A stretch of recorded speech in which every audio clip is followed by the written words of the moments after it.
Next game up is Philly versus Boston, a rivalry here. Philly coming off an ugly loss to Memphis. Embiid didn't play, but still, it was ugly. I mean, Grayson Allen sparked the run that beat them. Like, Philly, you should not be getting beat by Grayson Allen. But like I said, Embiid didn't play. Boston, on the other hand, coming off a blowout win over Charlotte. But let's pump the brakes on popping bottles, because it was basically Terry Rozier versus the Celtics. That whole Hornets team is hurt right now. So, Celtics, Sixers, let's cap it. Welcome to the source. Hey, get the source. The source. The source.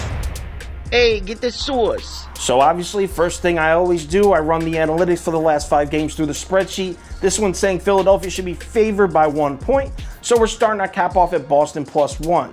Let's talk injuries. Now with the Sixers, it's always Joel Embiid. Is he back? I mean, it's tough because he came back, played 29 minutes. Now he's out again, and he's back on the injury report. So I'm going to cap it out assuming he's playing. But in reality, do any of us know if he's going to play? No. So assuming he's playing, we have to account for his missed games. He's missed 4 out of the last 5 games. I'm going to move the line 2.5 points towards Philly for that, which brings us to Boston +3.5. Personally, I kind of like how the Sixers play without Embiid. I can't say that on Twitter or anything. I'll get crucified. I'm not saying they're better without Embiid, but that team plays a run and gun offense. It's fun to watch. Embiid kind of slows things down, but I digress. Celtics have a few missed games here. So we got Jaylen Brown missed 1 game, Fournier missed 2, Kemba missed 1. I mean, for all those, that's 4 missed games from pretty significant players. So I'm going to move it 1 point back to Boston. So from 3.5 down to Boston +2.5. So how do they match up on the court?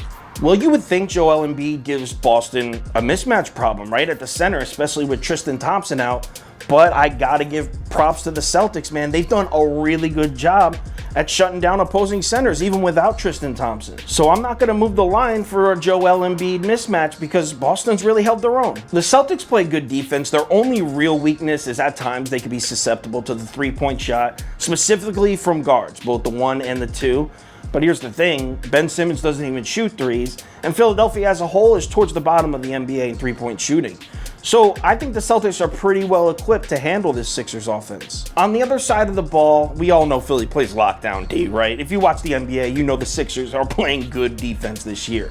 But they do have a weakness. The analytics are showing a weakness. 3s and 4s are getting to the basket against Philly. The numbers don't lie. In the last 30 days, small forwards and power forwards are shooting 50% and 49% against the Sixers defense, and their 3-point numbers are down.